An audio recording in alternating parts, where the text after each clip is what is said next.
Hypothyroidism is when the thyroid gland fails to produce enough thyroid hormone to satisfy the metabolic needs of the person. The thyroid is actually called the master gland of the body, and it's nicknamed that because the thyroid hormone that it produces signals all the other glandular tissue in the body to produce their hormones and have their signaling. It's all this great feedback effect that all starts at the thyroid gland. The thyroid gland is supposed to produce sufficient amount of T4 and T3, T3 being the most metabolically active form.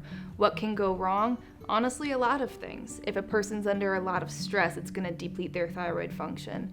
If they have an autoimmune condition and their immune system is attacking their thyroid gland, it could be a failure of the brain. Now that's rare, but it certainly can happen too, as well as digestive issues causing malabsorption, so the thyroid doesn't have what it needs to function appropriately. All of those can contribute to low thyroid function, and it's honestly a big puzzle to figure out what the underlying cause is.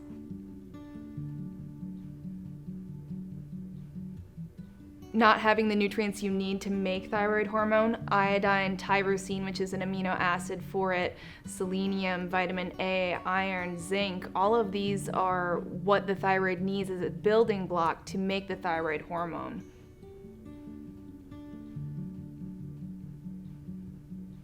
I'm glad you said hallmark, because actually there are hundreds of different symptoms of hypothyroidism. The most common ones: fatigue, gaining weight when they shouldn't be, or inability to lose weight, difficulty sweating, dry skin, brittle cracked nails, thinning hair. For women, they can have more frequent and heavier menstrual cycles. There can be a lot. Constipation.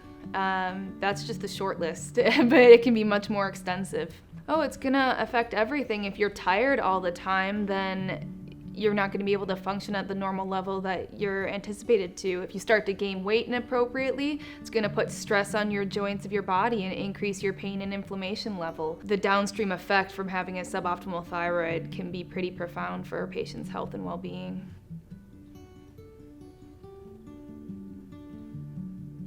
Oh, it can change a person's life back to their feeling like they should be. If you correct the master hormone, it's going to have that downstream effect of correcting everything else. So it all can start in the thyroid gland to just turn a person's life around.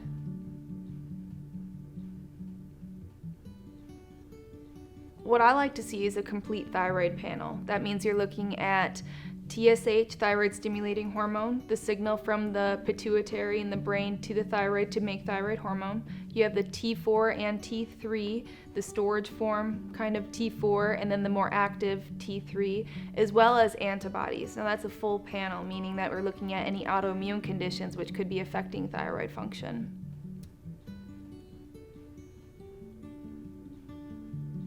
A physician should run a complete thyroid panel, so that includes all of the markers that assess for thyroid function. TSH, thyroid stimulating hormone, a hormone from the pituitary gland in the brain to the thyroid, telling it to make thyroid hormone. Low levels mean your brain is happy or over stimulated with thyroid hormone. High levels means it's asking for more. Should also have the thyroid hormone breakdown, T4, T3, both their total and their circulating forms. They're called free T3 and T4. And reverse T3, now this is one that's not commonly run, but a lot of functional doctors do run that panel as well. So if you're under a lot of physical or mental stress, the body takes that T4, the storage form, and converts it into reverse T3, which is completely inactive and does nothing for you. But it will show up as a T3, even though it's non-functional. In addition to that comprehensive panel is the antibodies testing for is the immune system attacking the thyroid gland. That's thyroid peroxidase antibody and thyroglobulin antibody, and that's the full panel. And the physician should also be able to discuss the results with the patient at a functional level, so looking at those ideal ranges for what they should be for the patient.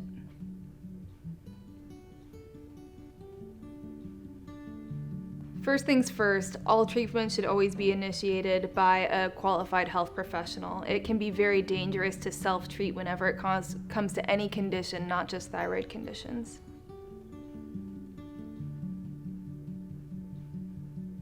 There can be a lot that can be necessary. Iodine, the building blocks for thyroid hormone. That T4 and T3, the 4 and the 3, it stands for iodine molecules. So if you don't have enough, you're not going to make enough iodine. And there's been this great myth that ever since we started putting iodine in our table salt, that means people are getting enough iodine content. I honestly don't find that to be true. They can still have less than ideal iodine stores in their dietary intake, especially with the popularity of kosher salt or Himalayan pink salt that has come up in recent years, which do not contain iodine. Tyrosine is an amino acid that's a building block. That's the T of the T4 and T3. That's a necessary component to that.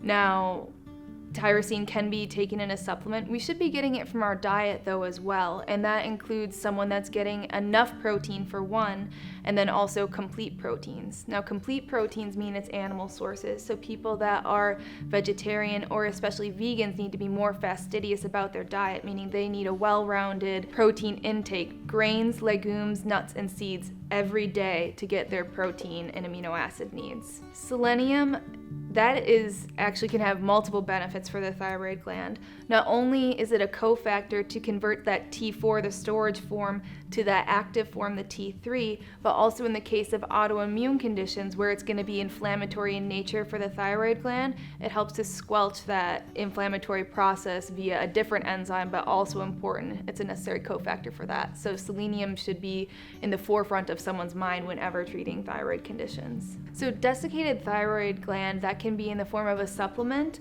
or as in the form of a medication. Sometimes hypothyroidism is to the extent that medication is necessary. Now, their prescription thyroid medications come in synthetic forms and natural forms. The natural forms are going to be the desiccated thyroid medication. Synthetics over time may not be as profound for the patient. They don't respond to it as well over time. Thyroid glandulars are something when the thyroid is just suboptimal, not overtly severe hypothyroid, and that can be just a little bit of thyroid glandular while you're working on cleaning up the diet, the gastrointestinal health to heal the thyroid so that it starts working how it's supposed to again. Anytime you're working on treating the thyroid, you got to be thinking about the adrenal glands, because the thyroid communicates with the adrenals with each other and then back up to the brain, so you can't have one resolution without the other.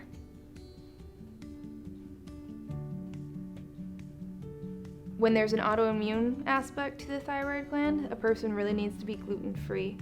There is studies that show a lot of cross-reactivity between that thyroid gland autoimmunity and gluten, the gliadin protein in it, and so for someone with an autoimmune condition, that's necessary. Someone needs to think about their protein intake and their diet in general, because it's from our diet that we get the nutrients that our thyroid gland needs to make the thyroid hormone. So somebody who's a vegetarian and vegan, they have to be extra fastidious about their diet, and most likely will require some form of supplementation, because selenium, vitamin A, zinc mostly come from animal sources. So if they're on a plant-based diet, then supplementation is most likely going to be necessary for them to have optimal thyroid health.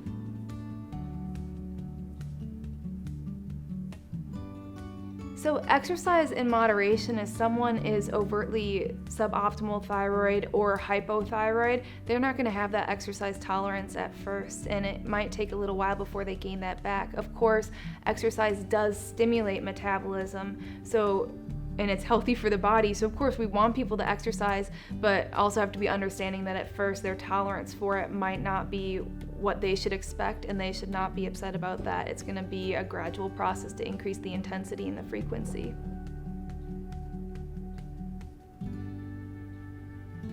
IV therapies can be very significant. If someone has some malabsorption issues in the gastrointestinal tract from something significant like celiac, or Crohn's, ulcerative colitis, even something as just profound leaky gut from years of development, then they might need IV intervention to get those building blocks for the thyroid gland that they can't otherwise absorb appropriately with just dietary and supplement alone. That could be like a vitamin mineral IV, so they have all those building blocks, or even an amino acid IV for that tyrosine component to make the thyroid hormone. Thank you for this interview and for allowing me the opportunity to teach people about the thyroid gland and the amazing hormone producer that it is. As always, people need to keep in mind that any intervention should be under the guidance of a qualified healthcare professional. To self-treat, to self-diagnose can be dangerous. So always seek the guidance of someone who's qualified.